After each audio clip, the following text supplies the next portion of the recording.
Camila. O Paco, eu estou determinado a não sair do mês de fevereiro sem começar a ler o livro dele, que é esse último livro dele. Eu vim adiando isso por motivos extra alheios à minha vontade, mas agora tem que sair. Você está saindo outro livro. Tem outro livro já com o editor. Não deu para ouvir. Já tem outro livro com o editor. Já tem outro, então? Não, mas eu não vou esperar sair, não. Eu vou ler antes. Eu vou ler antes. Gente, vamos começando, então. Eu queria dar as boas-vindas a todos. E Elda, as boas-vindas a vocês, tá? Agradecer a presença do poeta Cláudio Rodrigues. Quem vai fazer a apresentação do Cláudio é o Nuno, mas eu não posso nunca deixar de dizer que, quer dizer, o Cláudio, além do poeta, que é um poeta que faz parte da minha história com a poesia, né? História é verdade, lá nos seus começos, não vou falar o tempo nem o ano, né, Cláudio, para não denunciar aí que a gente já está com muito mais idade, tá? Mas, assim, com muita alegria que o IEL recebe o Cláudio, que é esse multiartista. Eu sempre penso nele como um multiartista, não é? E eu acho que a poesia anda em tudo que ele faz, né? Em todas as manifestações. É um homem de cultura, não é? Um homem de cultura de verdade. Mas a poesia está sempre adiante, é o carro-chefe de tudo que ele faz, né? Então, vou passar agora para o Nuno, e o Nuno vai comandar aqui a nossa tarde com o Cláudio. Muito obrigada pela presença e vamos embora. Oi, gente, boa tarde a todo mundo que está aqui. Obrigado pela companhia nessa tarde bonita que nós vamos ter aqui. Boa tarde, Cláudio. É muito bom estar aqui contigo hoje. Bom, eu queria dizer que eu comecei a acompanhar o Cláudio especificamente a partir ali do ano 2004, né? Quando eu vi o Cláudio pela primeira vez, eu fui me aproximando dos eventos de poesia do Rio como observador, né? Eu ficava ali como observador, olhando tudo que estava acontecendo, acompanhando o que estava se produzindo. E foi aquele espanto ao ver o Cláudio, geralmente acompanhado da Mônica Montoni, sua companheira, também poeta, né? Apresentando números. E o Cláudio tem assim uns hits, uns poemas que são verdadeiros hits na cena carioca de poesia, como o Escreva Sua História, né? Que é sempre pedido e sempre assim, reverbera muito nas pessoas, né? Bom, o Cláudio ele é poeta, escritor, jornalista, produtor cultural e compositor também, documentarista, né? Você fez, salvo engano, falha da minha pesquisa, pelo menos 2 documentários, um sobre os músicos lá de Alagoas, né? E um sobre Fernando Pessoa. Eu fiz também sobre Guimarães Rosa, lá atrás. É verdade, tem razão. Tem razão, esse eu não lembrava dele. E fiz alguns programas documentais assim, sobre Euclides da Cunha, sobre Machado de Assis. Que passaram é verdade. Passavam na TV. Na TV, exatamente. E é autor de vários livros de poesia, né? Como o próprio Escreva Sua História, né? Tem O Ave da Vida, que foi lançado agora em 2019, O Pó das Palavras, Amor e Seus Múltiplos, enfim, são diversos livros, são muitos livros. E todos eles, nós vamos falar sobre a poética de cada um aqui. Além de romances, né? Ele publicou os romances Cachorras, Romance, e agora, recentemente, eu tive até a alegria de ir no lançamento no Bico do Corvo, né? Pela editora Patois, nossa querida editora Patois. Ele também teve assim, foi um ativista, sempre um ativista nesse campo da poesia e da expressão da poesia falada, né? Integrando grupos como Os Camaleões, Bandidos do Céu, Bazar de Baratos, Ver o Verso, né? E Bom, gente, é isso. Estamos aí, vamos começar a conversar com Klaus, tem muito a dizer para a gente aqui. E a dinâmica, Klaus, é a seguinte: eu vou fazer algumas perguntas, né, para você e a partir daí eu vou pedir para você, ao fim de cada pergunta, falar uns 3 poemas, né? Então, se você achar os poemas que se relacionam com aquele assunto, enfim, a sua vontade, é muito livre aqui.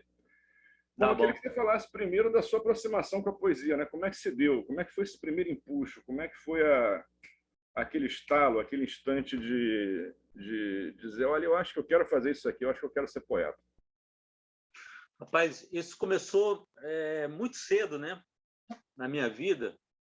Eu devia ter, sei lá, uns 10 anos de idade, por aí, e eu comecei, talvez menos ainda. E, na verdade, começou a partir da música. Eu era muito criança na época da Jovem Guarda, e a minha irmã mais velha, ela gostava de cantar. E ela gostava de cantar as músicas da Jovem Guarda, que estava na moda na época e tal. E o que eu me interessava não era nem cantar, era ouvir aquelas músicas e fazer minhas músicas também, sabe? Então fazia umas musiquinhas e tal, e depois aí eu fui me interessando, fui entrando na poesia através da música. Mas aí quando eu conheci o pessoal da Tropicália e tal, aí os poetas da Tropicália, não só Caetano e Gil, mas também o Capinã, o Torquato Neto, né, o Ali Salomão. Aí eu comecei a perceber que dentro da música o que eu gostava mais eram as letras. Eu gostava muito das músicas também, mas para a música eu não tinha muito talento. Talvez para as letras eu tivesse um pouco mais. E aí comecei a escrever. Eu passei dos 13, mais ou menos dos 12 anos, 11, 12 anos, até os 20 anos escrevendo e jogando fora. Até um dia em que... e lendo muito, né? Aí passei a ler Mayakovsky, Walt Whitman, Oswald de Andrade. Cheguei a Oswald de Andrade através da Tropicália, né? Mário de Andrade, Manuel Bandeira, Drummond e tal. Eu comecei a me influenciar demais naquilo, mas a minha linguagem ainda era muito mimética daqueles poetas que eu gostava. Eu ficava imitando um, imitando o outro. Inclusive, esse meu primeiro livro aqui, Uma Onda Engole a Outra, que eu tirei da minha bibliografia, né? Porque é o meu livro imaturo, né? Ele tem muita influência oswaldiana, né? E também da poesia marginal, que aí, na época que eu já tinha 20 anos de idade, mais ou menos, eu já comecei a fazer o que você fez, né? Ia como observador, frequentava os eventos de poesia, porque eu morava no subúrbio e no subúrbio não acontecia nada de poesia, nem de música, nem nada. Então, eu e mais 2 ou 3 amigos, a gente pegava um ônibus, vinha para a Zona Sul, passava a noite inteira por aqui rodando, onde tinha show, onde tinha apresentação de poesia, e depois de madrugada a gente voltava para casa, no dia seguinte, aquela coisa toda, né? E aí, nesse período que eu comecei a frequentar esses lugares, eu percebi que tinha essa coisa, esse movimento de poesia falada, e que eu poderia fazer parte daquilo de alguma maneira, eu poderia entrar nesse fluxo. Eu queria entrar nesse fluxo da poesia, né? Mas o que eu escrevi ainda era muito incipiente. Mas eu sabia também que se eu não entrasse nesse fluxo, eu ia ficar com essa poesia incipiente, sabe-se lá até quando, né?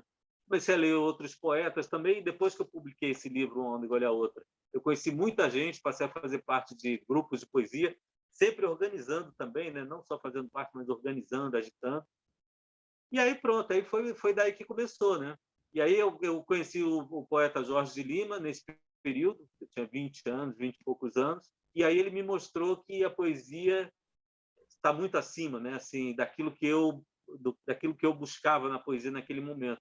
E aí o Jorge Lima me jogou no abismo da poesia, e aí os poemas que eu achava muito raquíticos, os que eu escrevia, né, que duravam um dia, 2, e depois eu jogava fora porque achava ruim, passaram a durar 1 mês, 2 meses, 3 meses, e aí começaram a ficar mais me sustentar. Eu lembro que um dos poemas que eu escrevi, eu nem lembro mais qual quando eu escrevi, assim, toda vez que eu lia esse poema, eu chorava muito, porque eu via que eu já tinha ido tão longe nesse caminho da poesia que eu não tinha mais volta, né?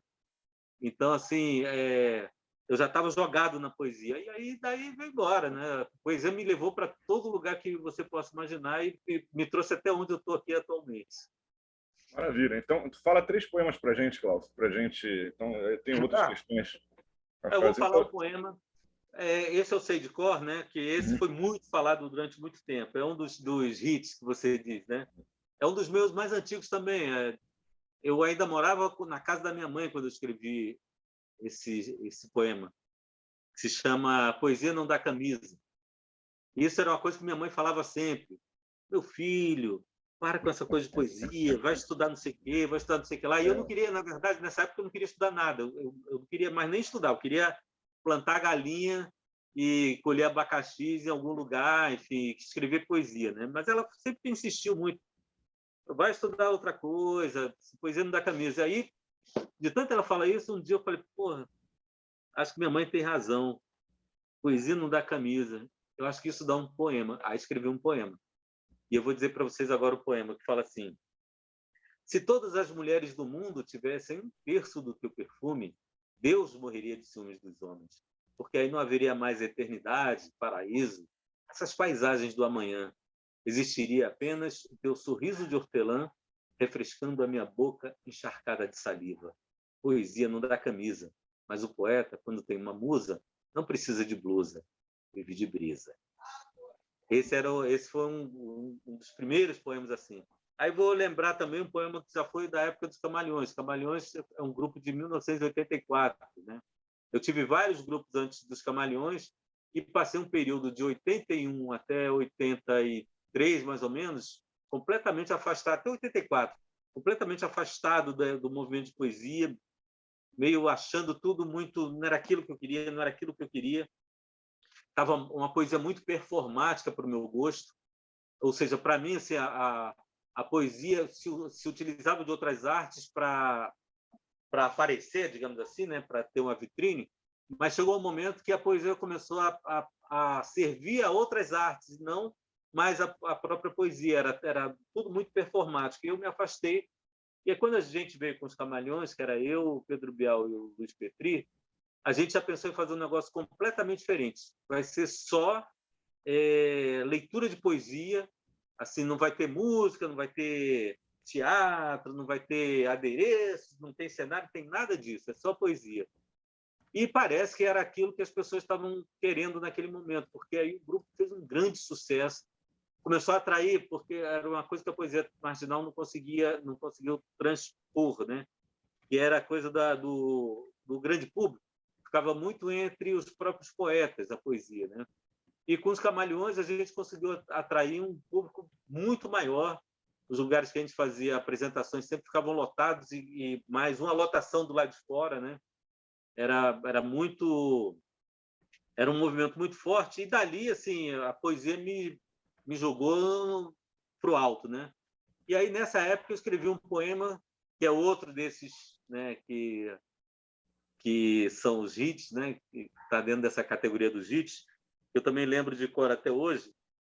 Se eu não lembrar, eu tenho aqui o livro dos Camalhões para me socorrer, que fala assim... Livro que eu tenho essa preciosidade aqui na minha biblioteca. Tem? Esse aqui eu roubei da minha irmã, porque todos que eu tinha em casa, as pessoas vinham visitar, acabavam levando, né? Então, como é o nome do poema mesmo? Cláudio, depois fala... O amor até o fim. Depois fala para nós um pouco sobre esse surgimento dos Camalhões, porque acho que foi um ponto assim de efervescência. Você já está quase na metade. Tá bom. Fecha. Alguém aí fecha o microfone. Já fechou. Ah, tá. Então tá. Deixa eu falar então um poema. Eu defenderei o amor até o fim. Esse poema funcionava muito para grandes plateias. A gente fazia shows abrindo, era a época do rock nacional também que estava estourando, né? E a gente fazia abertura de shows de rock no Circo Voador, no Parque Lage, no Metrópolis, Mistura Fina, vários lugares que tinha aqui de poesia a gente fez. E esse era muito bom para falar para grandes plateias. É um poema que fala assim: eu defenderei o amor até o fim, serei uma muralha de músculos contra as hordas assassinas.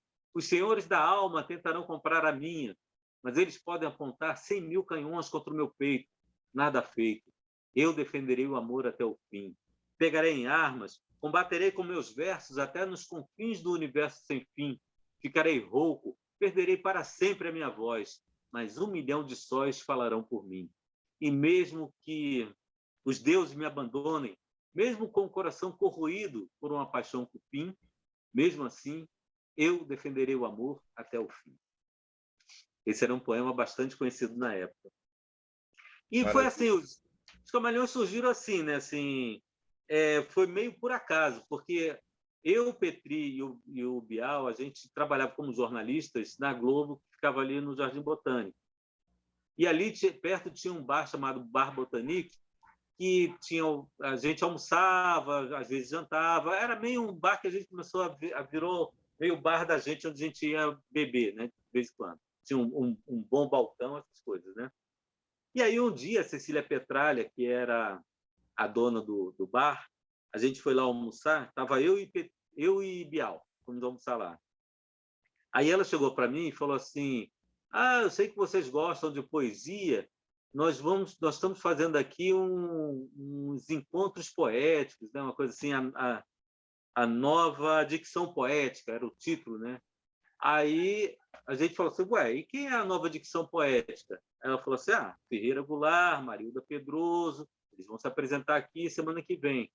Aí o Pedro, a gente falou assim, não lembro se eu, Pedro, né? Mas essa não é a nova dicção poética, essa é a velha dicção poética, né? A velha nova dicção poética. Aí ela perguntou assim: e quem são os novos poetas? Aí o Pedro levantou a mão e falou assim: nós. Só que o Pedro, nessa época, ele tinha 3 poemas escritos que ele tinha apresentado no Circulador quando ainda era no Arpoador, né? Então ele não escrevia com constância, né? Poesia, né? Pelo menos. E ele sabia que eu escrevia poesia, estava mesmo afastado dos movimentos de poesia, eu continuava escrevendo poesia, né? E aí ele falou, acho que meio de provocação, né? Nós, né? Ela falou assim: então ótimo, vocês são os convidados da próxima terça-feira, era terça, segunda, sei lá. Aí eu cheguei em casa, eu dividi um apartamento com o Petri, aí falei: Petri, mais notícias, vai se preparando aí, pega uns poemas aí que a gente tem uma apresentação para fazer. Eu lembro que a primeira apresentação que a gente fez como Os Camaleões tinha bastante gente assim na plateia que a gente não conhecia, né? Porque, por exemplo, o Pedro nessa época ele estava casado ou estava para casar com a Fernandinha Torres, então estava lá o Fernando Torres, o pai dela, né? Tinha outros atores também, tinha um público que não era muito o público nosso da poesia, né? E no meu caso, assim, eu trabalhava fazendo a agenda cultural do RJTV nessa época, e eu conhecia muitos assessores de imprensa que iam lá e tal, né? Pedir para divulgar coisas. E aí uma dessas pessoas que eu convidei, que era assessora de imprensa, que sempre estava lá, era a Françoise Bloch, eu convidei ela para ir nessa apresentação. No final da apresentação, as pessoas ficaram muito encantadas com a leitura. Eu, para você ver, né? Eu não levantei da cadeira uma vez, eu fiquei grudado na cadeira, e quando eu terminei a apresentação, meus músculos todos tremiam, assim, eu não conseguia nem me levantar direito, assim, de tão me sentir fraco, né? Assim, sem energia, porque aquilo tomou muita energia da gente. Mas a Françoise Bloch, e a gente bebendo pra caramba, né? Bebendo. E eu lembro que o Fernando Torres teve um momento que ele falou: puxa, bebam menos. Vocês não sabem o que pode acontecer se vocês continuarem bebendo desse jeito, né? Mas a Françoise Bloch, no final, falou assim: eu adorei isso, eu nunca tinha visto nada parecido, eu quero divulgar vocês topam? Falou: claro. E não era Camaleões ainda, era outra coisa que a gente não queria nem ter nome, era o Cláudio Rodrigues, Pedro Bial e Luiz Petri, né? Mas aí ela resolveu divulgar, a gente falou: ótimo, tal, né? Aí começou a divulgar, e aí, para facilitar a divulgação, porque aí nos tijolinhos não cabia ficar botando Cláudio Rodrigues, tal. Claro, tem que arrumar um nome para vocês. E aí surgiu Os Camaleões, né? Que, se eu não me engano, foi o Petri quem batizou, porque na época tinha um dos grandes ídolos da gente, era o David Bowie, né? Que era considerado o camaleão e tal. Aí, bom, não tem camaleões na poesia, então somos os Camaleões. E aí, o resto, assim, a divulgação que ela fez foi o que fez a diferença, porque a gente poderia ter ficado fazendo esses pequenos recitais e não ter acontecido nada, né?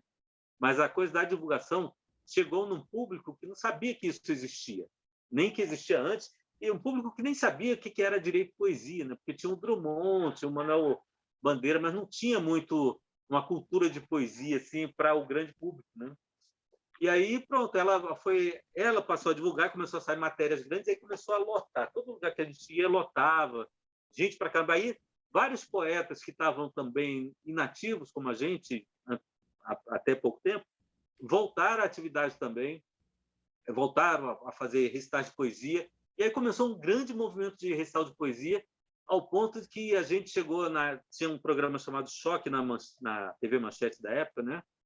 Em que a gente foi convidado para ser jurado. Então, as pessoas do Brasil inteiro mandavam poemas, a gente era o jurado e tal. Então, assim, a poesia, que era uma coisa maldita nos anos 70, passou a ser bendita, né? Porque as próprias... Passou na televisão, né? Aparecia nos meios de comunicação, então passou a ser uma coisa bendita, né? E durou 3 anos, Os Camaleões. E quando a gente publicou o livro dos Camaleões, meio que perdeu o sentido a gente continuar fazendo aqueles recitais que a gente fazia, e a gente voltou a se afastar de novo, mas eu sempre, assim, como trio, né? A gente se afastou, mas eu continuei minha carreira como poeta, lançando livros, escrevendo e organizando eventos, né? Que eu sempre gostei disso. Ralph, mas vocês fizeram história, porque vocês lançaram essa moda das leituras públicas e de um modo menos careta, assim, porque era tudo, às vezes, muito encaretado, as leituras, né? O poeta, não sei o que vai lá e se apresenta.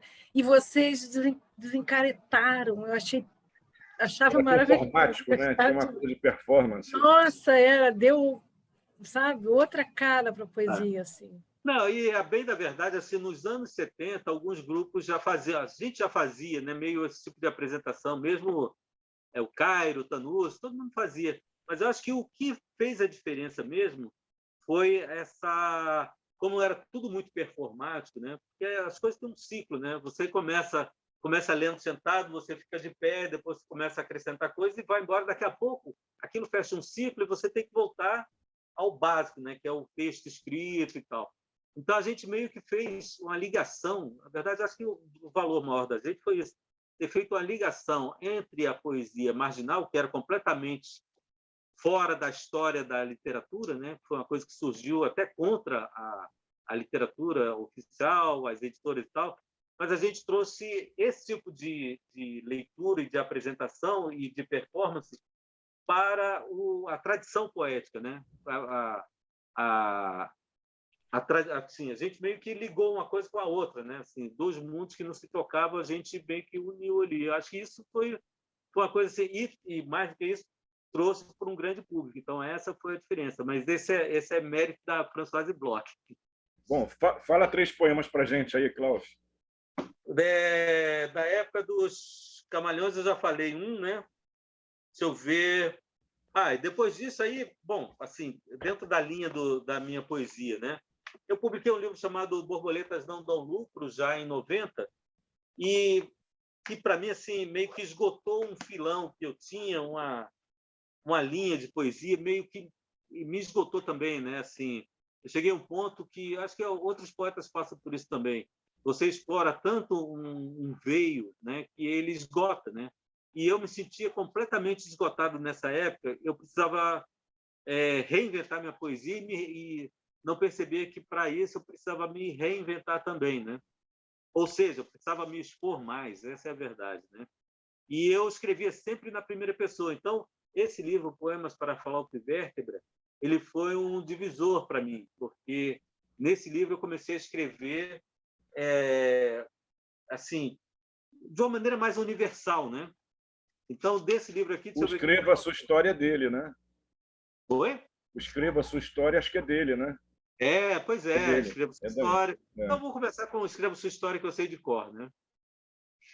Escreva sua história na areia da praia, para que as ondas a levem através dos 7 mares, até tornar-se lenda na boca de estrelas cadentes.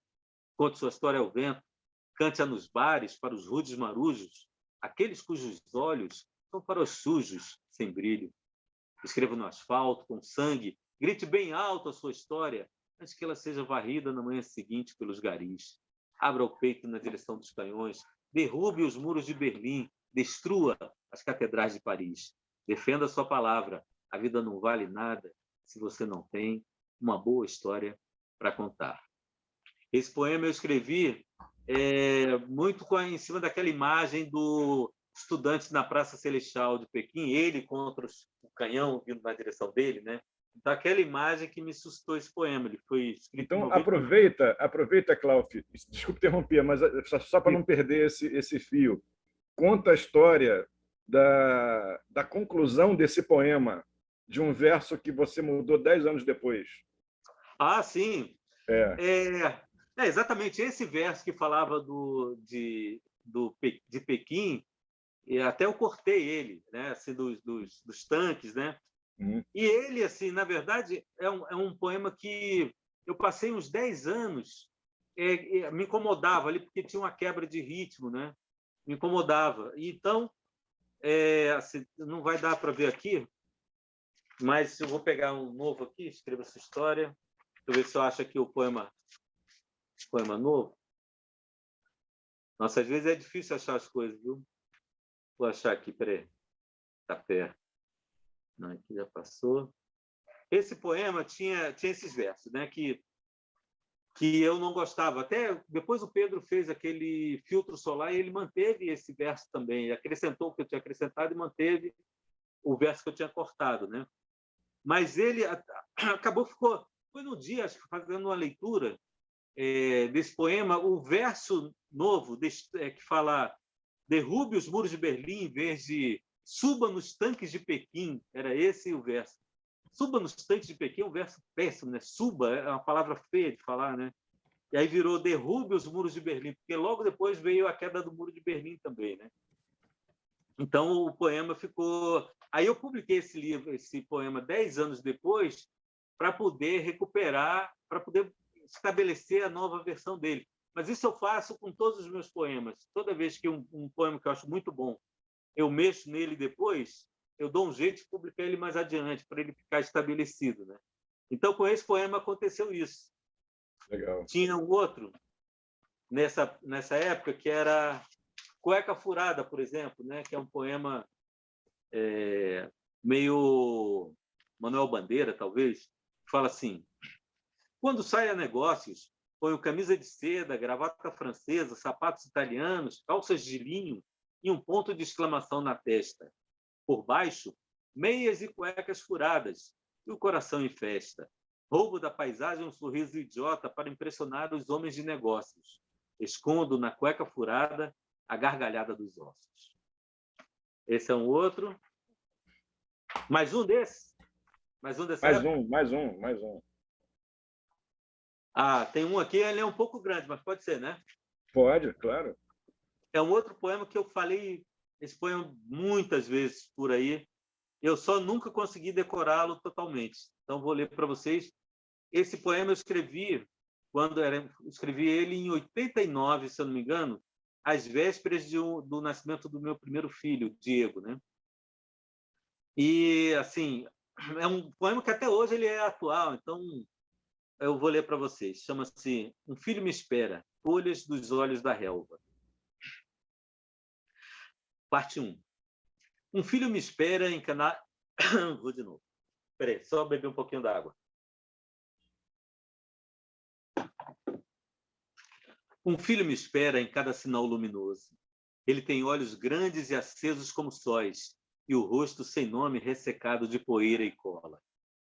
Eu estou cego, não enxergo meu filho a chegar. Ele floresce nos jardins baldios como lótus negra, desce dos morros nos cabelos da cachoeira, arrasta o lixo humano ladeira abaixo, lavando a cidade com a lama do mangue. Um filho me espera, coberto de sangue. De sua garganta, uma orquestra de flautas anunciará o fim das trevas e a elevação dos órfãos assassinados ao colo de Deus. Ele cavalgará através dos séculos, despertará a sabedoria dos velhos, pedirá abrigo na maloca dos famintos, roubará para os mendigos uma fatia da lua, dirá palavras de consolo aos pobres de espírito, contará piadas ao moribundo. E ainda assim será uma criança, olhos grandes pedindo amor, centelha da dor de nem ter nascido. Aí 2. Um filho me espera em casa, no colo da minha mulher. Eu canto para acordar seu futuro. Ele chora e ri com seus dentes ausentes, e agora seus grandes olhos estão bem alimentados. Aí, terceiro. Um filho me espera, e outro, e mais outro. Vinde a mim, criancinhas, que eu vos darei pipoca, chocolate, bala juquinha. Vinde a mim, resgatar, restaurar a poesia.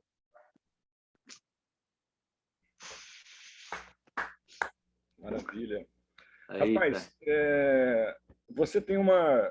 Aliás, outra articulação comigo, que eu também... Você tem uma forte ligação com o Jorge Lima, né? Sim, sim. E com o Fernando Pessoa. Eu queria que você Sim. falasse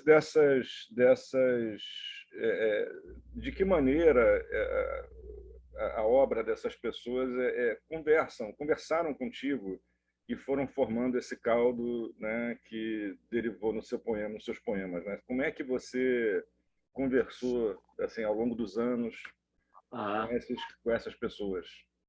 O Fernando Pessoa até veio antes um pouquinho, mas eu conhecia o Fernando Pessoa através daqueles... era uma edição que era uma coletânea de poemas, né? Então, eu conhecia bem pouco o Fernando Pessoa no início, né? Mas aí ele morreu em 34 ou 35, acho. 35. Ele morreu em 35. Acho que foi 35. E 50 anos depois da morte dele é que começou o nome dele a ser mais conhecido, né? Ele era conhecido só por iniciados, né? Por conta do cinquentenário de morte dele, aí lançaram, por exemplo, o Bernardo Soares, né? O livro do Desassossego e tal. Aí a gente passou a conhecer melhor o Fernando Pessoa, né? Inclusive os heterônimos todos. Ele, na verdade, ele já tinha tido livros publicados no Brasil desde os anos 40, porque uma edição dos livros dele publicadas em Portugal foram proibidas lá, e aí acabou vindo para cá uma tiragem grande. Então, Cecília Meirelles já conhecia, o Drummond já conhecia e tal, mas era um poeta para iniciados, né? E aí eu comecei a lê-lo um pouco mais a partir daí, né? E, ao mesmo tempo, o Jorge de Lima também. Não lembro agora quem me apresentou o Jorge de Lima, ou se, assim, lendo uma coletânea de poemas, eu cheguei a ele e aí eu comecei a gostar demais daquele poema. Tem vários poemas dele que eu gosto demais. E, assim, como eu disse, né, o Jorge Lima me jogou no abismo da poesia, né? Ele mostrou que a poesia tinha que ir mais fundo, mais longe e mais alto, né? E minha poesia meio que se transformou bastante. Agora, é engraçado, o Carlito Lima, que é lá de Alagoas, ele falou: pô, você é tão admirador do Jorge Lima, mas eu não vejo na sua poesia traços do Jorge Lima. E eu pensei bastante sobre isso, e depois eu cheguei à conclusão que talvez do Jorge Lima o que eu tenha mais seja essa coisa da musicalidade da poesia dele, né, que é muito musical, e a coisa das imagens, é uma poesia muito imagética também. E o Fernando Pessoa, de uma certa maneira, o coloquialismo dele, ele era um poeta moderno, né, assim, que ele apresentou, e essa questão dos heterônimos, que era um desafio muito grande para todos nós. Aliás, na época dos Camaleões, a gente tinha os nossos heterônimos, né? Eu era Baby the Billy, Pedro Bial era Peter Pan, e o Peter Pane, né? E o Luiz Petri era Patrick Jack, né? Porque era uma maneira também da gente se defender no palco, era muita exposição, então a gente se sentia mais protegido, né? Talvez. E talvez o próprio Fernando Pessoa se sentisse assim também com os heterônimos dele, né? E aí, assim, bom, comecei a trabalhar como jornalista mais nessa área cultural e aí comecei a me aprofundar mais em Fernando Pessoa e o próprio Jorge Lima. Jorge Lima não, porque o Jorge Lima eu sempre segui muito a linha, os textos dele, li muitos livros dele, leio até hoje, escrevi já bastante sobre ele, né? Já fiz programas de televisão desde os anos 80 que eu faço matéria sobre Jorge Lima para divulgar a obra dele, né? Fiz muita coisa, devo ter feito umas 15 ou 20 matérias sobre ele até recentemente, né? E muito recentemente eu percebi o seguinte, que os dois se pareciam muito. Para mim são os dois grandes poetas do século XX e os dois se pareciam muito assim na trajetória e na entrega à poesia, né? Então, assim, se o Fernando Pessoa teve os heterônimos dele simultaneamente, o Jorge Lima ele foi gradativamente acrescentando novos heterônimos, digamos assim, né? Ele começa como Mudando livro a livro, né? moderno, vira místico, aí surrealista, enfim, até o final da vida ele nunca deixou de se testar, né? E eu acho que eles têm muito em comum, né? E por outro lado, assim, na vida pessoal também eles têm muita coisa em comum, porque o Jorge Lima era médico, né? E o Fernando Pessoa ele escrevia cartas comerciais para aqueles escritórios, de uma maneira de ganhar dinheiro para viver e poder manter sua poesia ali. Mas os dois, nas profissões que eles escolheram, né, eles tentaram ganhar dinheiro, né? O Fernando Pessoa ele chegou a inaugurar 2 tipografias, né? E as 2 fracassaram, né? Era Ibis, alguma coisa, agora esqueci, e outra esqueci os. Eu acho que era só Ibis. Eu acho que era só Ibis. Não, depois, mais adiante, ele fez uma outra. O nome dessa acho que era só Ibis. Não tinha. Isso. Não tinha. Depois ele abriu uma outra também que não deu certo. Mas o Jorge Lima, ele como médico, ele abriu uma farmácia e ele tentou virar industrial, né, nessa área. Inclusive, a minha tese é que ele não participou do primeiro momento do movimento modernista aqui no Rio de Janeiro, porque ele estava em Alagoas tentando ficar rico. Ele estava casado recentemente e ele tinha grandes sonhos assim ele inventou mais de 10 remédios, né? O Ceivol é um deles, né, que eu lembro aqui. Ele inventava remédios e aí montava assim com Povina Cavalcante, que virou biógrafo dele também. Povina Cavalcante era o sócio dele nessas coisas, era cunhado dele. E aí entrava, eles faziam uma sociedade, montavam uma farmácia, né, uma farmacêutica. E aí o Jorge Lima inventava as coisas e ele tentava vender ali, né? E tentou ganhar dinheiro com isso, mas só que nunca deu muito certo, né? Porque no caso dele, por exemplo, ele abria uma farmacêutica, né? E isso leva tempo para dar retorno, né? E acho que ele não tinha grana para segurar durante o tempo que precisava. Então, os remédios não chegavam, vindo do Rio de Janeiro, não chegavam a tempo, então ele não tinha os remédios. Aí chegava a amostra grátis que ele tinha que dar de graça, ele não podia cobrar, né? Então, aí acabou que ele se endividava e trabalhava dobrado, triplicado como médico para poder pagar as dívidas, né? E a vida dele toda, até ele vir para o Rio de Janeiro, foi assim. Depois que ele virou médico estabelecido aqui no Rio de Janeiro, que teve lá em Alagoas também tinha uma grande clientela, mas aqui no Rio de Janeiro isso aumentou bastante, né? É que ele passou a se dedicar exclusivamente à medicina, né? A carreira de médico, né? Esqueceu essa coisa de ficar rico com farmacêutico, inventando remédio, e a poesia também. E aí as coisas deslançaram para ele. Mas eu acho que ele foi médico de sindicatos também, né? Tinha alguma vinculação com sindicatos. Foi o sindicato dos chofers, né? Que chamava dos taxistas, né? Na época. E por isso ele foi eleito aqui no Rio de Janeiro vereador, chegou a ser presidente da Câmara dos Vereadores, mas ele nunca se envolveu muito com a coisa política. E lá em Alagoas, antes, ele tinha sido deputado estadual por indicação do governador, né? Porque o governador era paciente dele, nunca pagou nada, né? Mas arrumava os contatos para ele. Ele era o médico das elites e também dos pobres, né? E tinha uma coisa interessante que a filha dele me contou, que ele acordava muito cedo e ele saía para o escritório, para o consultório, que era ali no Amarelinho. Quem mora aqui no Rio de Janeiro conhece, né? Na Cinelândia. Era naquele prédio do Amarelinho, acho que o 4º andar, o 5º andar, agora eu não lembro. Mas ele saía muito cedo, ele pegava o bonde e ele ia lendo. Ele aproveitava o trajeto do bonde para poder ler. E ele chegava tipo 6 horas da manhã no consultório, porque ele de 6 às 8 da manhã ele atendia quem não tinha dinheiro para pagar. E a partir das 8 ele atendia quem eram os clientes dele que sempre pagavam. E nesse escritório também, né, nesse consultório, ele recebia todos os amigos da época, né? Zé Lins do Rego, extremamente central, né? Bem localizadíssimo, né? E as pessoas iam lá e ele, com a injeção na mão, ele largava o paciente, ia lá conversar sobre literatura, escrevia também, ele fazia tudo ao mesmo tempo. Ele era meio aéreo, assim, ele tinha essa coisa. E ele tinha uma coisa também que aproxima ele também do Fernando Pessoa, que é essa coisa da escrita automática, né? Se você pega a caligrafia dele, das coisas que ele escrevia à mão, né? E pega a caligrafia do Fernando Pessoa, tem uma coisa em comum, são ininteligíveis os dois, né? Então, assim, é outra coisa que aproxima os dois, né? Eram místicos também, né? Cada um à sua maneira.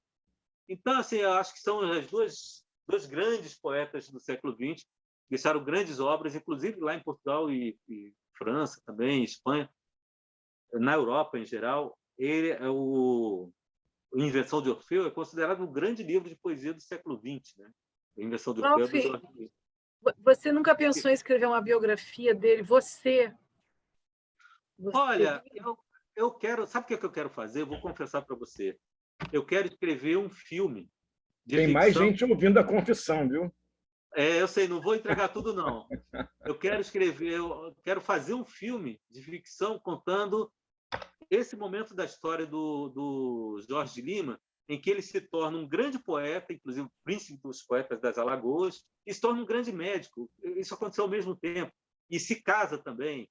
E aí vem a gripe espanhola, né? E ele como médico lá nas Alagoas, ele trabalhou incansavelmente, né, para vencer a gripe espanhola. No final da gripe espanhola, ele pegou a gripe espanhola também, ficou bem, né? Então, eu quero fazer esse filme. Assim, eu sei que é difícil, mas eu tenho esperança de que um dia eu vou conseguir fazer esse filme. Mas é uma boa ideia também a biografia. Viu? A biografia, vamos esperar, tá? E bom, poesia, vamos lá. 3 poemas para a gente aí. Vamos lá. Bom, vou procurar ver se eu acho aqui um poema que eu escrevi para o Jorge de Lima. Tem também que eu também escrevi para o nosso amigo Fernando Pessoa. Tem um aqui, Mestre Jorge de Lima, do Livro dos Camaleões. Por quantos séculos teremos ainda que escrever versos afoitos em noites famintas à beira do fracasso, meu grande poeta Jorge de Lima? E essas estradas múltiplas da existência terão labirintos para Deus? Estou triste hoje, meu poeta e médico das Alagoas. Vi meninos doentes como teus doentes meninos da Lagoa Mundaú. Mas como vão os desvarios da natureza, meu poeta predileto, as águas de teus poemas idílicos lavando paisagens bíblicas? E a louca andará ainda na tempestade? E a musa, meu bom amigo poeta, estará repousando nas folhagens, nas nuvens, no fundo do mar? E os jovens, meu velho, os jovens que hoje falam demais, amanhã falarão de menos? E eu, querido poeta meu, por que me faço tantas perguntas? Esse é um poema. Agora eu vou procurar aqui um poema que eu escrevi para o Fernando Pessoa. Também escrevi, engraçado, né? Assim, escrevi vários poemas para o Jorge Lima e também para o Fernando Pessoa. São os poetas que eu mais homenageei nos meus poemas. Eu vou procurar um aqui para ele. Se eu não achar, eu vou ler para vocês um poema que eu escrevi para Sofia de Mello Breiner, que é outra poeta portuguesa que eu amo demais. Cadê o... Deveria estar aqui esse poema. Peraí. Deveria estar nesse livro aqui. Meu corpo é máquina. Será que esse aqui mas não fala diretamente dele? Bom, vou ler o poema que eu fiz para Sofia de Mello Breiner, para não deixar vocês esperando aí de castigo, tá? Sofia de Mello Breiner, eu conheci ela no ano 2000, justamente fazendo um documentário sobre Fernando Pessoa. Aliás, a gente falou, né, que eu fiz um documentário sobre Fernando Pessoa, não? Chegou a falar, não, né? Você ainda não contou, eu ia falar, super maravilhoso. Aliás, você é um documentarista para outras coisas também, mas para literatura, eu gostava muito do teu documentário, gosto muito. Obrigado. E esse documentário tem uma coisa interessante, porque eu fiz, na verdade, 2 documentários sobre Fernando Pessoa. Um no ano 2000, que esse nunca ficou pronto, assim, por diversas razões de produção, né? Eu não era o produtor, eu era o roteirista e fazia as reportagens, né? Assim, fazia as entrevistas e tal. E E depois, em 2008, pela Globo News, eu fui a Lisboa e fiz um documentário lá, né? Mas aí já não encontrei vivos as pessoas que eu tinha encontrado no ano 2000. Por exemplo, tinha uma secretária dele que trabalhava junto com ele, que estava viva ainda, tinha 94 anos, que lembrava da maneira como ele falava, da maneira como ele ria, da maneira como ele andava, saltitando, né? Ele falando sobre ele era uma coisa fabulosa. E tinha também o Moitinho de Almeida Neto, o filho, que era o filho, né? Que era o filho do Moitinho de Almeida, que trabalhava como office boy, né? Ele era bem garoto, trabalhava como office boy no escritório do pai, e ele lá via o Fernando Pessoa constantemente, né? Porque o Fernando Pessoa ia de escritório em escritório escrevendo as cartas e seguindo em frente, né? Ia para o outro, escrevia as cartas comerciais, né? E um dia ele percebeu não, esse Moitinho de Almeida, né? O Antônio Moitinho de Almeida, o menino, né? Ele percebia que o Fernando Pessoa saía o tempo todo e voltava, né? Saltitando daquele jeito. E aí ele descobriu por quê, né? Porque o Fernando Pessoa saía para beber, né? E voltava ali, né? No grau, né? E aí ele um dia falou para o Fernando Pessoa: senhor Fernando, ele me contou isso eu não vi nunca em lugar nenhum, né? Senhor Fernando, o senhor bebe como uma esponja. Aí o Fernando Pessoa respondeu para ele: uma esponja não, uma fábrica de esponja com um depósito ao lado. Esse era o Fernando Pessoa, né?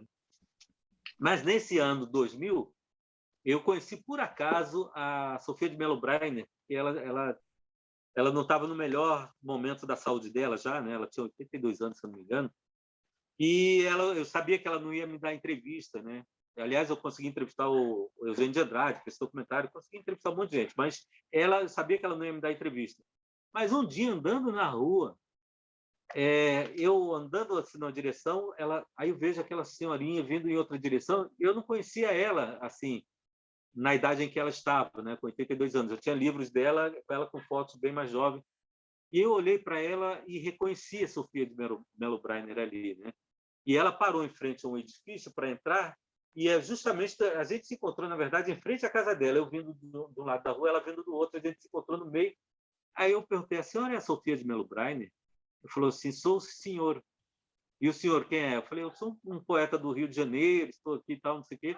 E ela me convidou para ir na casa dela, e aí a gente conversou, me convidou para ir outra vez na casa dela. Aí a filha dela estava do lado, né?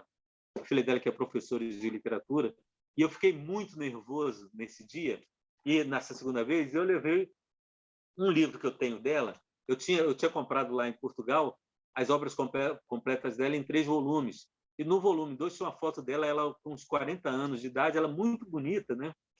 E aí eu falei: caramba, assim, eu vou pedir para ela autografar esse livro, né? Aí levei o livro, eu muito nervoso, estava muito nervoso. Eu sentado de um lado da mesa, ela do outro lado e a irmã do lado. E a irmã fumando sem parar, né? Me olhando fixamente e fumando sem parar. E eu fui ficando nervoso. Aí teve uma hora, aí eu pedi para ela autografar o livro, né? Aí ela, abrindo o livro, ela viu a foto dela, ela com 40 anos de idade, ela já tinha 82 anos, se não me engano. Ela vira e fala assim: como o tempo nos muda.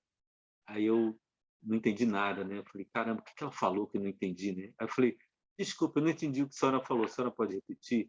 Ela falou: como o tempo nos muda. E eu continuei sem entender. Eu falei: desculpe, dona Sofia, eu não entendi o que a senhora falou. Aí ela falou assim para mim: como o tempo nos muda. Aí eu: ai, desculpe. Fazer uma senhora falar isso 3 vezes, né? Assim, é um vexame. Aí eu escrevi esse poema para ela, se chama Mudas, que saiu nesse livro aqui, que é o Escreva Sua História, de 2004. Como o tempo nos muda, comenta a velha senhora, bela poetisa, mirando a foto antiga na orelha da obra. Estação após estação, ela amou o viço das cores, o sabor das rosas, a graça dos movimentos, o passar dos rios, as nuvens douradas tangidas pelo vento. Ano a ano, alimentou-se de lírios e livros, e amores poucos, porém intensos. O sol já não banha sua face com a juventude da brisa. A mão erra pelas páginas, tocando paisagens mudas. As letras tornaram-se miúdas. Os amores se foram. Os sonhos se incorporam ao céu azul negrume. somos só perfume. As estações despertam sem pressa, nascem todas por igual, na muda do tempo que não muda, sob terra e cal.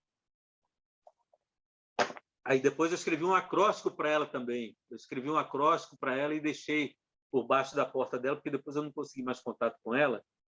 E aí pronto, aí é isso. E aí eu terminei o documentário lá, entrevistei o Eugênio de Andrade, e aí, enfim, esse documentário não foi, e aí depois, anos depois, 8 anos depois, eu voltei lá e consegui fazer o documentário. Como o tempo nos muda, né? Vitória eterna para todos. Eu, com 27 anos aqui, já estou sentindo esse peso do tempo. Dizem, já né, aos essa 27 coisa, já começo a sentir. Diz que essa coisa, a velhice é a melhor idade. Acho que tem muito uma isso, né? merda. Terceira idade. Olha, realmente, assim, o tempo nos prega muitas peças, né? Porque quando a gente começa a ter entendimento da vida, o corpo já não responde como respondia antes. Eu acho isso também muito bom, assim.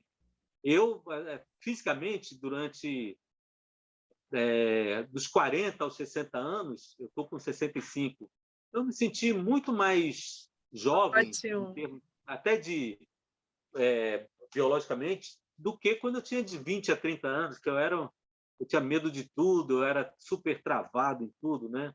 E não tinha noção de como eram as coisas. Mas realmente chega um momento da vida em que o corpo começa a declinar, né? Digamos assim. O João Baldo falava, ficam dizendo que velhice é boa, a velhice é uma merda, eu estou cheio de problema aqui, problema aqui, problema aqui. E por exemplo, eu passei 5 meses escrevendo esse livro aqui na primeira leitura, na primeira escrita, né? E eu fiquei assim, eu ficava sentado muito tempo e tal. Eu tive problemas assim, eu já tinha problemas de coluna e fiquei com hérnia de disco, né? E agora eu tô tendo que fazer fisioterapia, um monte de coisa para poder consertar isso. Então, agora que eu estou me sentindo muito, estou escrevendo, inclusive, muito mais rápido do que eu escrevia antes, né? Com muito mais clareza do que eu quero escrever. Então, eu já tenho que ficar bem menos tempo em frente ao computador. Tanto que eu passei a escrever no celular. Eu escrevo primeiro no celular, depois passo para o computador, e no computador que eu defino como é que vai ser, porque aí eu passo pouco tempo sentado em frente ao computador, né? E aí, assim, foi a maneira como que eu encontrei. Ainda bem que a tecnologia existe e ajuda a gente nesse aspecto, né? E aí eu passei a escrever esse livro, na verdade, assim, ele foi basicamente organizado primeiro no celular e assim, os primeiros textos, e depois é que ele ia passando por outras etapas que ficção eu escrevo em várias etapas, né? Assim, não vale a pena. Interessante isso. É a primeira vez que eu vejo alguém dizendo que escreve no celular, realmente. Não, mas eu escrevo mesmo. Mas tirando as pessoas com menos de 25 anos, assim mas com mais de 25 anos é a primeira pessoa. Mas o Gessé Andarilho escreveu o primeiro livro dele no celular também, que ele morava em Antares, ele tinha que ir para o centro da cidade, era quase 2 horas ali em pé, e ele foi escrevendo o livro dele ali. Mas no meu caso, assim, foi muito por necessidade, primeiro, assim, o celular é um computador portátil, né? Mais portátil do que o computador portátil ali, né? Então, assim, naquela bloco de notas, às vezes, eu usava blocos de notas que eu andava com um bloquinho, com caneta, anotando. Chegou um momento que, assim, eu odeio andar carregando muita coisa. Então, o celular já resumia isso também. Então, simplifica. Eu estava fazendo anotação, já fazia anotação ali. E fui me adaptando a isso, né? Assim, a fazer as primeiras anotações no celular. E aí, quando eu fui escrever esse livro aqui, ele tem 16 contos, né? Ou episódios, né? Digamos assim. Então, ele passou, o processo de criação dele era assim. Eu definia, eu quero escrever um livro que se passa nesse período, falando sobre basicamente isso aqui, né? Digamos.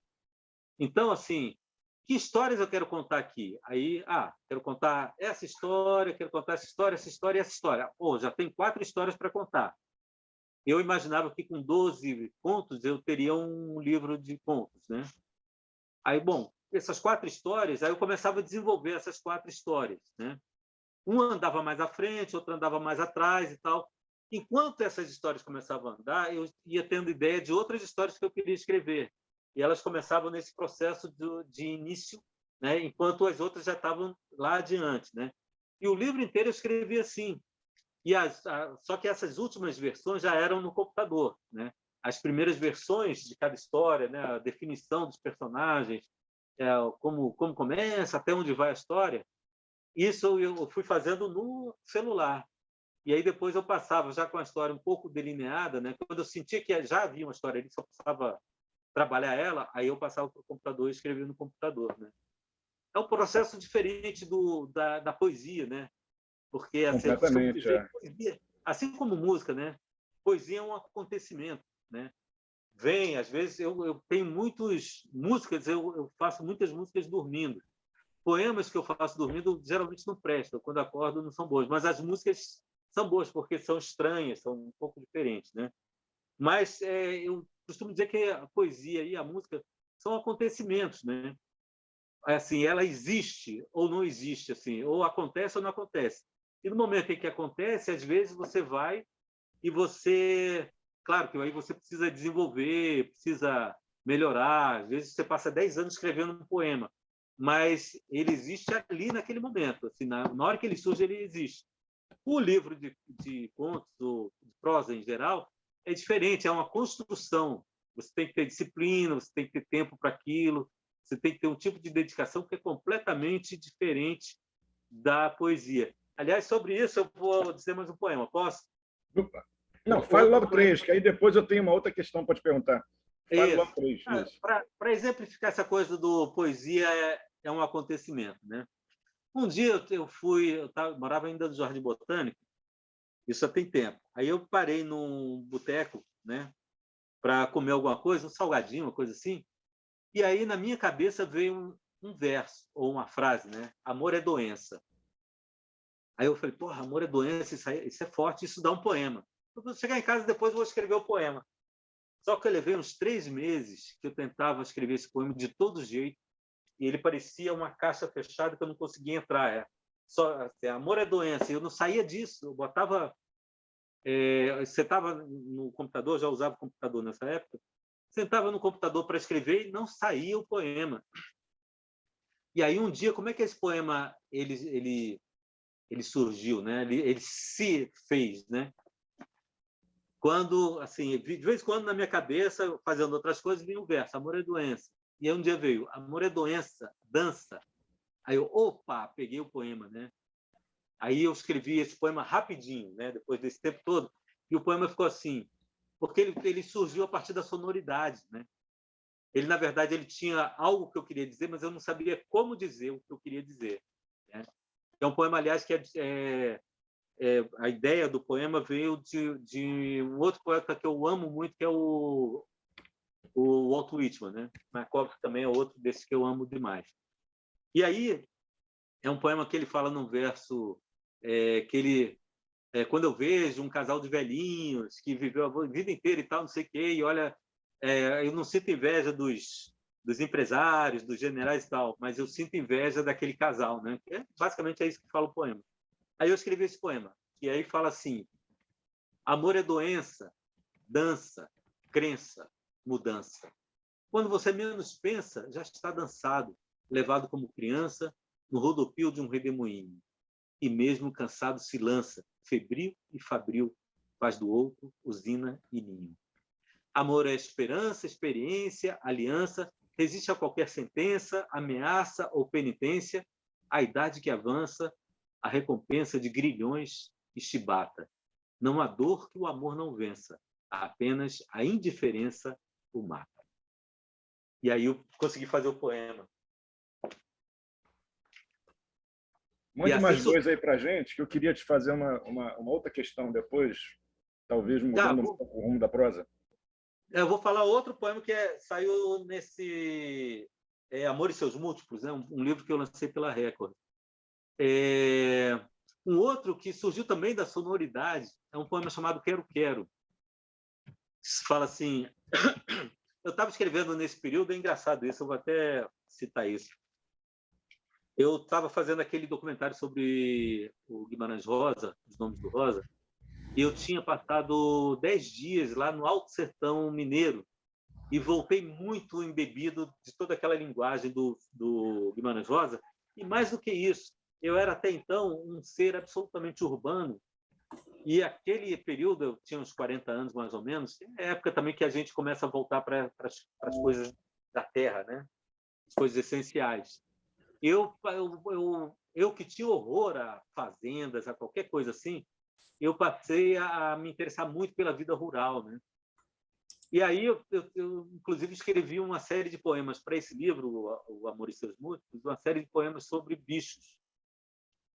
E aí o cavalo, vaca, corvo falava assim: corvo, observo, absorvo. Era só isso o poema, né? Agora, um poema que eu escrevi, que se chama Quero Quero, na verdade, a minha ideia era escrever sobre o Quero Quero, né? Que é um símbolo nacional, ele existe no norte, no sul do país, no nordeste, em todo lugar tem o Quero Quero. Mas eu, quando fui escrever o Quero Quero, foi o mesmo problema, assim, eu fui envolvido pela sonoridade das palavras e acabou saindo um outro poema que não falava nada sobre o Quero Quero, o bicho, né? A ave, né? O passarinho. E ficou assim: quero, quero, porque quero, lero, lero, lar, calor. Quero, quero, porque quero te chamar de meu amor. Para isso te paquero, paro, espero, impaciente. Poderia, como Nero, tocar fogo no ambiente. Quero, quero, porque quero um bolero, sem bolor. Mas não quero, nada quero, se não for murmúrio amor. Esses poemas que eu falo de cor são os poemas que eu memorizei de tanto falar em público, né? São os poemas, os hits que você mencionou. Uhum. Eu queria te perguntar o seguinte: sempre que eu leio um poeta, uma poeta, eu fico acho que é um toque que eu tenho. Eu fico procurando assim uma ideia, assim eu vou tentando ir na medula uma ideia que defina aquela poesia, né? Assim, o que para aquela pessoa, para aquele, né? Para aquele autor ou para aquela autora é uma coisa assim que é essencial. Assim, a gente vai tirando o que poderia ser acessório e vai tentando ir no essencial. E nos seus poemas eu vejo assim sempre uma relação com a ética muito grande. Você tem um foco em um número muito grande de poemas, né? Numa relação ética com a existência. Olha, bom ouvir isso de você, viu? Obrigado. Eu queria que você fala. E a outra coisa que eu acho, assim, eu vejo duas coisas. Outra coisa é essa relação com a musicalidade, com a dança das palavras no ritmo, numa melodia interna do poema, né? Que também o ritmo é uma forma de ética, né? A gente que escreve sabe isso. O ritmo ele tem uma contraface ética porque é uma forma de relacionamento com a vida. Eu queria que você falasse sobre isso e depois falasse 3 poemas que talvez remetessem a essa ideia, se você concordar com ela, né? Não, olha, Uma observação é que também não são só uma musicalidade, mas não são só jogos de palavras, Não, quer dizer, elas isso. têm tem conceitos, né? Exatamente. Fala, né? Doença, dança, muito legal. O complexo jogo entre o som e o sentido. É exatamente isso. É exatamente isso que a gente busca, né? O som e os sentidos, talvez, né? O som e os sentidos. Mas como é que eu posso falar sobre isso assim? Qual foi a minha pergunta que agora? Que a gente derivou tanto que eu não lembro mais. Não, eu estava falando sobre esse eixo ético que atravessa uma parcela muito grande dos seus poemas. Mas tem uma coisa que o Graciliano Ramos diz que é muito simples e muito verdadeira e muito interessante. Ele diz: palavras foram feitas para dizer. Então entra essa coisa que você estava falando também, Suzana, que a palavra não é só um jogo de palavras, né? Ela tem que dizer alguma coisa. Para mim é isso, assim, a palavra tem que dizer alguma coisa. Ela tem que, assim, todo autor tem uma mensagem de fundo, né? percorre toda a obra, né? Às vezes você mesmo, eu tenho uma certa dificuldade de identificar qual é essa mensagem de fundo, mas você talvez tenha matado a charada. Eu nunca tinha pensado nesse aspecto ético, né? Mas assim, é algo que permeia toda a obra de um escritor, né? Essa mensagem de fundo. Da mesma maneira, quando você escreve uma série, por exemplo, para a televisão, né? Aí cada episódio tem uma história de frente, mas a série inteira tem uma história de fundo, né? Que ela vai se resolvendo ao longo do... E são técnicas de literatura que ajudam a gente a... Quando a gente aprende, né? Ajudam a gente a dizer as coisas sem revelar, né?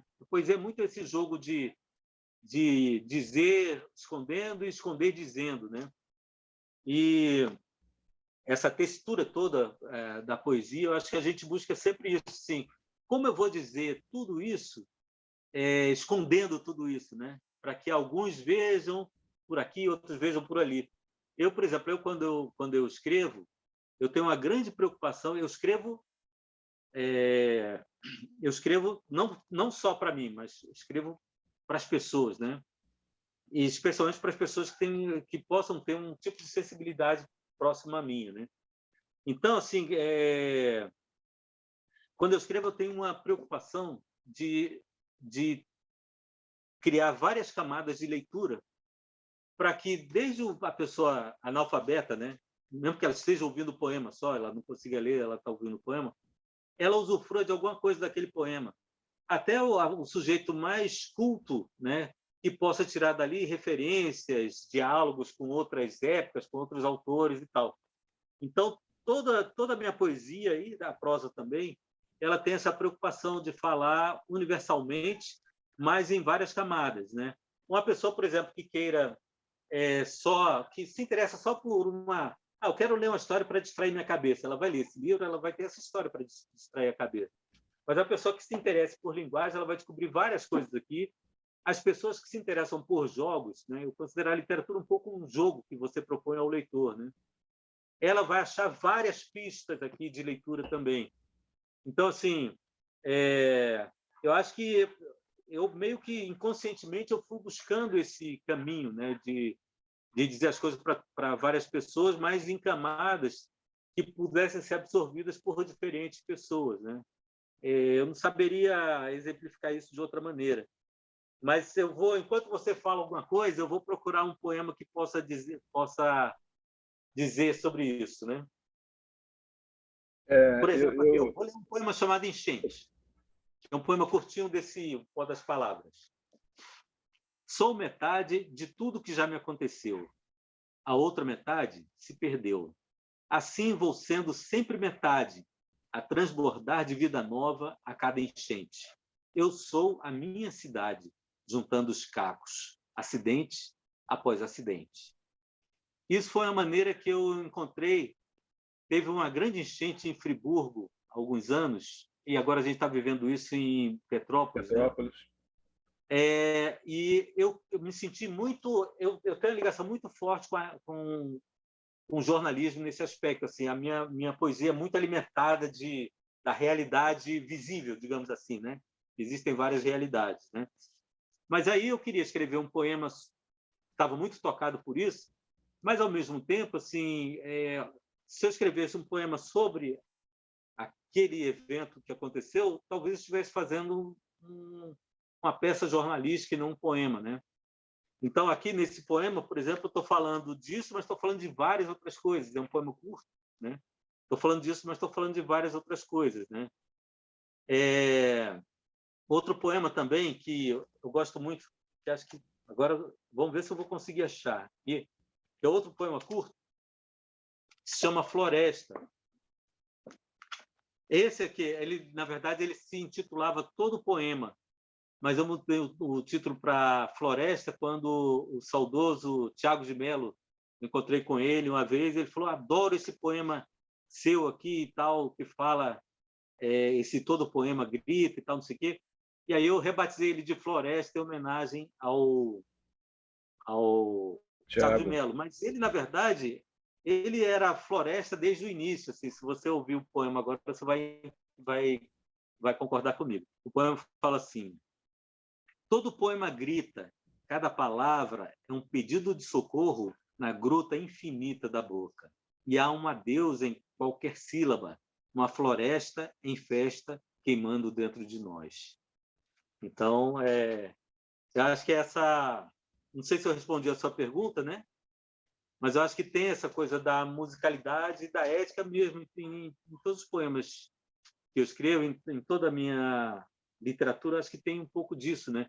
Por exemplo, até outro dia eu postei no Facebook, pela primeira vez eu tinha pego meus 3 livros e aí eu percebi que eles têm a mesma paleta de cor, por exemplo, né? Assim. E eu percebi também que eles, numa determinada linha de leitura, né?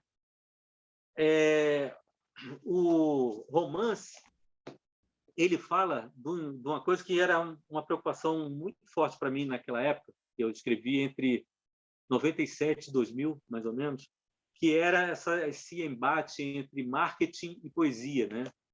Que existe nas tantas coisas todas, né? Entre essa coisa de vender, né? Assim, a poesia tem aquela coisa que o Eugênio de Andrade falava, né? Poesia é um seixo que você pega na praia e você dá para um amigo, né?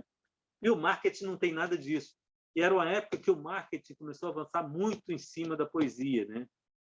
É a época dos primeiros textos poéticos nas propagandas, que depois virou um inferno isso, né? É uma grande diluição da poesia, mas enfim, mas é o marketing que está fazendo o trabalho dele. Então, no primeiro livro, eu tinha uma preocupação muito grande dessa coisa do marketing vencer a poesia. E aí, os personagens principais, os protagonistas, o homem encarnava o marketing, de certa forma, e a mulher encarnava a poesia. E no meu livro, a poesia ganhou, a poesia venceu, né? E não foi isso que aconteceu na vida real, mas a gente escreve também para criar o mundo ideal que a gente acredita, né? A gente escreve contra a realidade, né? A nossa realidade paralela ali, na vã esperança de que aquilo reverbere de alguma maneira e tenha força para mudar a realidade, né? Como a gente vive, né? Aí depois no Cachorras era justamente assim, era essa coisa era a subjugação da arte pelo entretenimento. Eu lembro de vários artistas que fazem questão, né, porque estão no mercado, né, de enfatizar que o que eu faço não é arte, é entretenimento. Porque se fala que é arte, vai cair no nicho ali e vai desaparecer, né? Então, existia um grande medo, principalmente da música, né, que eu sou muito ligado, de alguns artistas serem taxados, né, taxados de artistas. Eles preferiam dizer, não, eu sou um entertainer, eu sou um artista, né? Eu faço música para o mercado, tal, não sei o quê. A arte não vende, aí, né? A arte não vende, não dá dinheiro. A arte não vende, exatamente. Então, você traveste ela de entretenimento e pronto. E aí, no Bico do Corvo, em alguns contos aqui, eu volto a isso, só que já com isso tudo já consolidado. Assim, o entretenimento, de alguma maneira, substituiu a arte, né? Enfim, o marketing venceu a poesia, né? Hoje a gente vê, por exemplo, outra coisa que eu estava pensando hoje até, hoje, assim, para muita gente, não importa muito o que ou como você escreveu um livro, importa como você está apresentando, como você está vendendo ele, né? E muita gente compra o livro e nem lê, compra o livro para estar dentro do fluxo, para pertencer a um grupo de pessoas, né, que tem aquele livro e tal, não sei o quê. E é o sistema de objetos, né? É um sistema de objetos, assim, você está vinculado ao sistema de objetos. Aí a pessoa, muitas vezes, lê o livro sem prestar muita atenção, né? Então, eu noto, assim, algumas pessoas comentaram comigo sobre o Cachorras, né, e sobre No Bico do Corvo, e eu notei que 2 coisas, pelo menos, que eu botei, né, num livro e no outro, que eram muito importantes de serem entendidas da maneira como eu coloquei, as pessoas entenderam completamente diferente, ou não perceberam, né? Mas aí a gente volta naquela coisa, né? A gente não tem domínio do livro depois que ele sai, né, da gente. E uma obra de arte ela se completa com o leitor, né, no caso do livro, né? Assim, não adianta você faz uma música, se outra pessoa não ouve, aquela música não existe, né? A música se completa com o outro, né? Então, e para cada pessoa é uma leitura diferente, tanto o livro como a obra de arte, como a obra de arte, estou falando um quadro, né, uma coisa assim, como a música, uma peça de teatro, tudo em termos de arte necessita de ter um interlocutor, senão ela não existe, né? Então, assim, é duro para a gente, né, que quer ter o controle de tudo, né? Você, quando escreve um livro, você é o dono desse universo, né? Esse universo é meu. É duro você aceitar que quando Só outra até a pessoa hora vai que ele ler... vai para o mundo. Quando vai para o mundo, já é. Pois é. Aí ele se estabelece ali, e quando ele É. quando ele é lido, ele se completa, né? E É. aí, às vezes, as leituras são completamente diferentes do que E é você autônomo, imaginou. vira um objeto autônomo, independente realmente. Exatamente.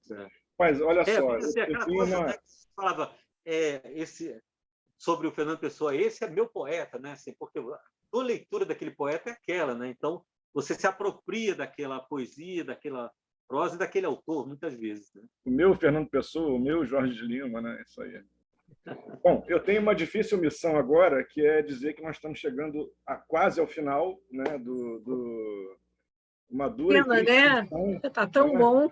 Pois é, eu passaria a tarde aqui nessa prosa maravilhosa aqui do Klaus, nos poemas. Mas assim que a pandemia arrefeceu um pouco, a gente tem esses papos numa mesa Pô, de bar, temos talvez que seja nos melhor. encontrar pessoalmente, né? Estou vendo você tomar esse chá aí, É, deu uma vontade até de eu pegar um chá também e tomar meu aqui chá no Zé. verde tradicional, eu estou muito chá verde, eu gosto.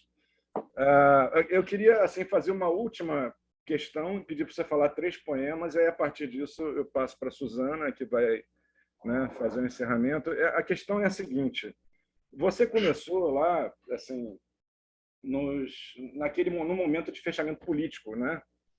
Ainda era ditadura, então a gente tinha um tipo de produção com que você teve até a felicidade e a alegria de entrar em contato direto. Eu não, foi um contato diagonal, através do que eu descobri a Livraria Muro na época, em 77, e vi os livros lá e comprei, mas eu não vi pessoalmente esses caras. Você viu a Nuvem Cigana, a Torquato, o Ali e tal, enfim.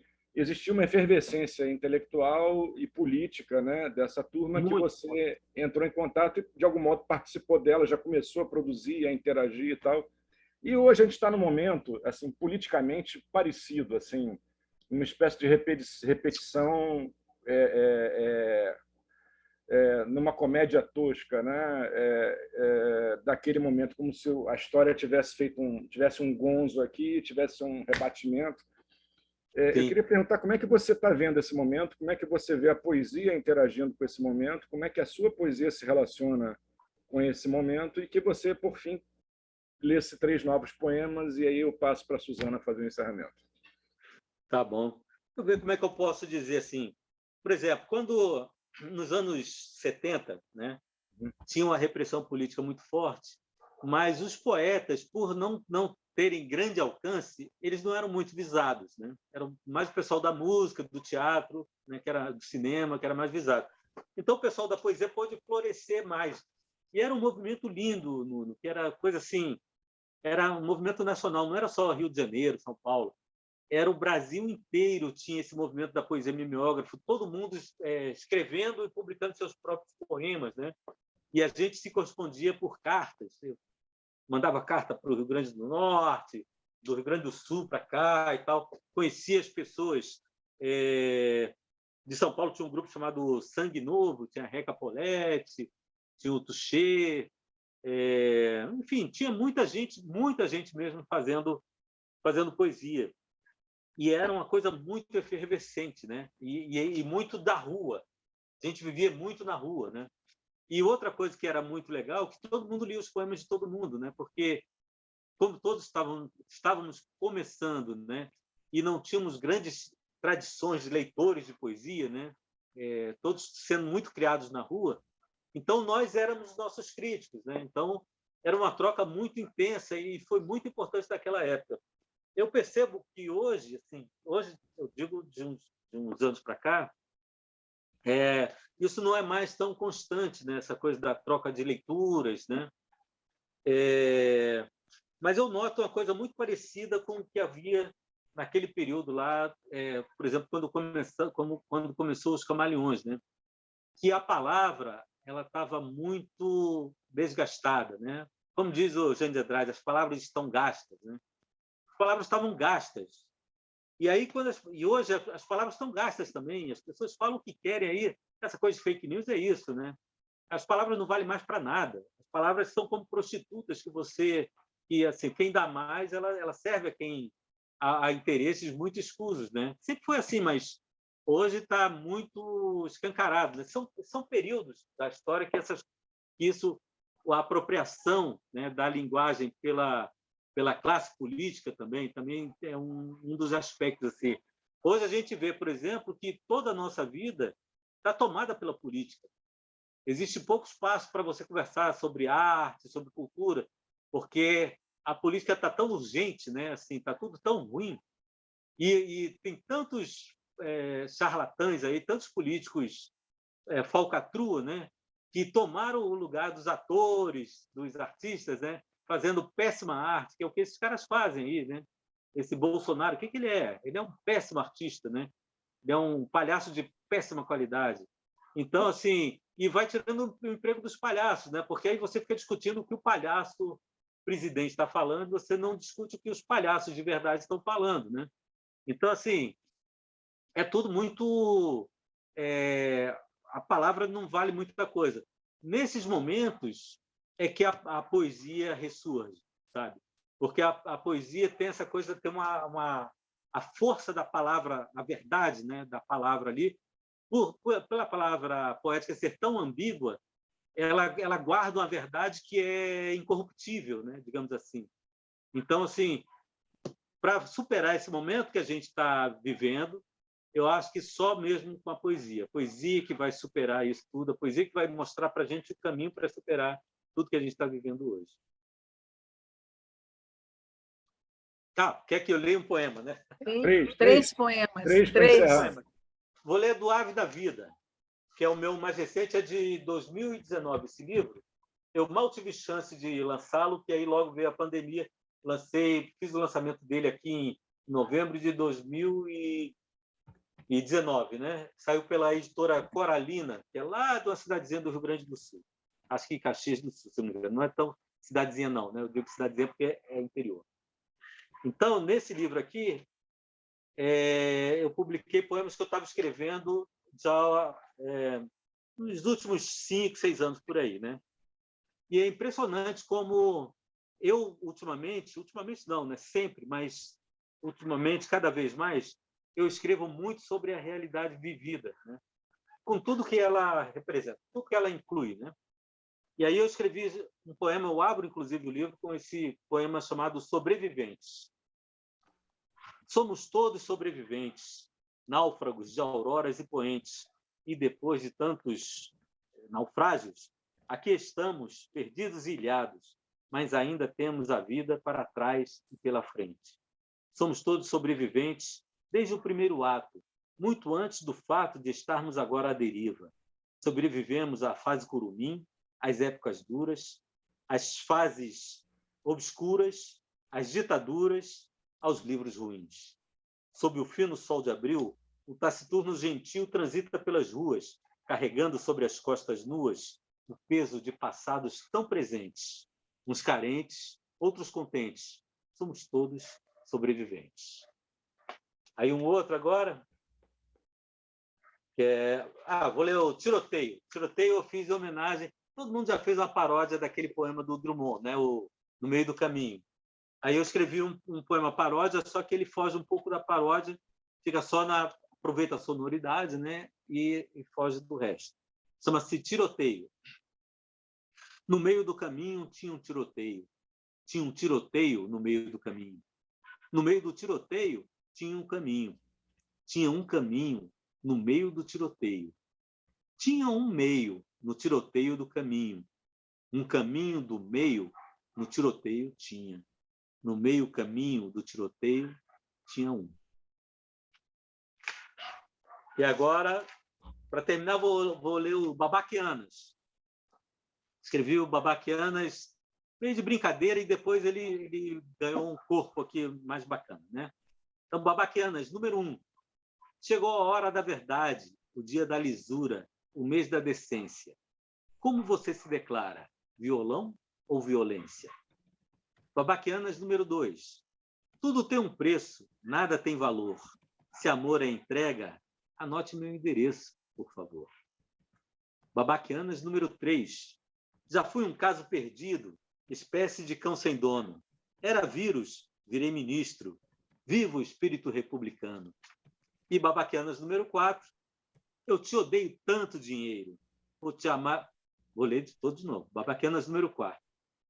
Eu te odeio tanto, dinheiro, por te amar desse jeito. Sem ti, não consigo nem comer direito. Maravilha. Cláudio, obrigado. Muito obrigado por essa tarde. Antes de terminar, achei um poema que eu escrevi para o Fernando Pessoa, só para não ficar em branco. Opa, legal. maravilha, maravilha, legal. Tem outros que eu escrevi antes, mas esse aqui está no meu livro, chama-se Vitaminas. Fernando era o poeta mais inteligente do planeta, mas morreu sem saber que, no fundo, seu proverbial cansaço de mundos podia ser apenas deficiência de vitamina D. Ironia da ciência. Outros poetas, bem menos ricos em vitaminas e sais minerais, acabaram por viver muito mais. Legal, muito bom. Muito bom. Obrigado pela oportunidade. Olha, muito bom ter você aqui. Foi um aprendizado, assim, ouvir os poemas e as suas histórias aí, suas reflexões. É sempre maravilhoso. Eu que te acompanho já há muitos anos, já te falei, né? Queria dizer a todo mundo que em Malar Margens, eu botei o link aqui, tem 10 poemas lá do Cláudio que fazem assim um roteiro da trajetória dele, do primeiro ao mais recente livro. Prestigiem lá, leiam, é muito bom também. E, enfim, agradecer a todo mundo pela presença, é muito bom ter vocês aqui com a gente e passar para a Suzana fazer o encerramento dessa tarde maravilhosa. Beijo grande. Antes da Suzana encerrar, deixa eu só agradecer ao Nuno, a Suzana, ao pessoal do IEL e também a vocês que tiraram essa tarde aí de sábado para ouvir meus poemas. Obrigado, vocês todos. Nós que agradecemos. Dentro de alguns dias vai estar disponível na página do YouTube de Malar Margens e do Instituto também, para todo mundo que quiser reassistir, divulgar, diz, olha, veja lá o Cláudio e tal, né? Vai estar disponível, tá? Obrigado. Obrigado, Nuno. Cláudio, muito boa tarde com você, que bom. Um dos objetivos do concerto, né? É sempre como um concerto mesmo, a gente mergulhar com um poeta, né? A gente sempre tenta mergulhar na obra de um poeta, e daí a gente pede que ele escolha, selecione seus... A gente parte sempre de uns 15 poemas, né? No 15 a 20 poemas, para serem lidos e conversados. Esse é o ritmo do concerto, que é bom também, né? Porque... Quando vários poetas falam, assim, a gente fica assim, não consegue perceber, né, a obra, né, o trabalho. Até porque a poesia ela tem essa coisa da concisão, da síntese, né? E muita coisa sintética em sequência, você acaba perdendo muita coisa. Né? A ideia do concerto é essa, esse mergulho, por isso a gente chama de concerto, tá? Né, você tem que pegar a obra e trabalhar e perceber melhor e divulgar também, né? Então, assim, queria te agradecer muito em nome do Instituto Estação das Letras. E eu queria dar alguns avisos. Alguém perguntou se o concerto passaria a ser no terceiro sábado. Não, dessa vez nós fizemos no terceiro sábado, porque sábado que vem é carnaval, e tem feriado, e a gente não sabe se as pessoas, embora não vá ter carnaval assim na rua, que eu duvido aqui no Rio, duvido que não vai ter coisas pela rua, né? Tá? As pessoas vão viajar, vão sair, vão estar fora, então a gente achou que era legal trazer, né? Que o concerto fosse agora, né? E então volta em março para o último sábado do mês, que é às 15 horas.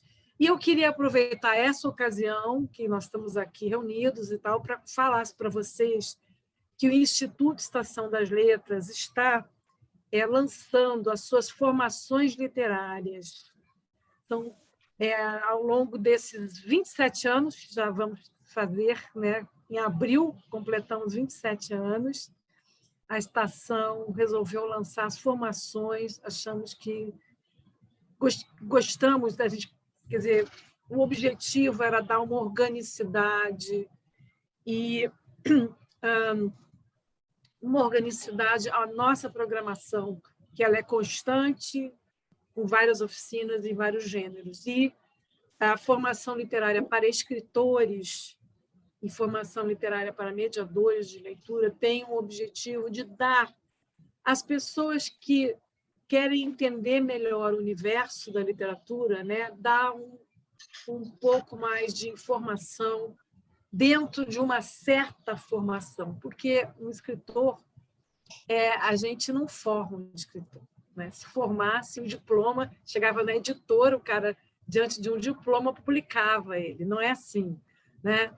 Eu sempre acho esquisito quando fala assim, formação de escritor. Eu gosto de formação literária, que é justamente essa compreensão do universo literário para as pessoas, principalmente para quem não fez letras. Ninguém também precisa fazer letras para se tornar escritor, mas existem informações importantes e um caminho de leitura e de conhecimento que escrever passa por esse caminho. Né? Então, eu queria aqui divulgar essa formação, as formações estão no nosso site, com as inscrições abertas, todas as duas formações duram 10 meses, são inteiramente virtuais, tá? Enfim, tem uma série de matérias, tá? Obrigatórias, eletivas, como uma formação mesmo, e convidar vocês a visitar esse programa novo do Instituto, que quer continuar sua trajetória, mas direcionando um pouco mais e dando um pouco mais de... eu acho que a palavra é essa mesmo, organicidade, é tudo que vem fazendo ao longo dos anos. Tá, gente? Se puderem ir lá, vão lá, divulguem para a gente precisa da divulgação. Tá? E eu acho que é uma coisa mais rara nesse universo que a gente está vendo, uma coisa que eu sempre quis fazer, mas nunca tive assim, oportunidade, e até uma certa folga, porque eu sempre trabalhei muito, né, para construir, é uma construção, tá? É o resultado desses anos de trabalho. Então, tá. Gente, um bom carnaval. Nuno, muito obrigada por essa parceria da Malar Margens, para vocês aqui nessa tarde, né? Que tá meio... Hoje eu estou sentindo até um pouquinho de frio, não sei se eu liguei o ar, mas está assim, meio chuvoso. Klauf, mais uma vez, tá? Que tão bom te encontrar, né, nessa amizade de tantos anos, mais de 40 anos, né, de conhecimento, que eu acompanho o teu trabalho. Foi muito bom também ouvir, e a gente ouve, algumas coisas que a gente já avaliava e pensava, aquilo vem assim, se recompor, né, na nossa cabeça, na nossa percepção. Obrigada a todos. E é isso, vamos para o nosso final de sábado e domingo. Até a próxima, concerto. Obrigado, gente. Obrigado. Beijo a todos. Klauf. Beijo para todos. Tchau, tchau. Parabéns, amor, foi ótimo. Mas eu não consegui acessar o fim lá.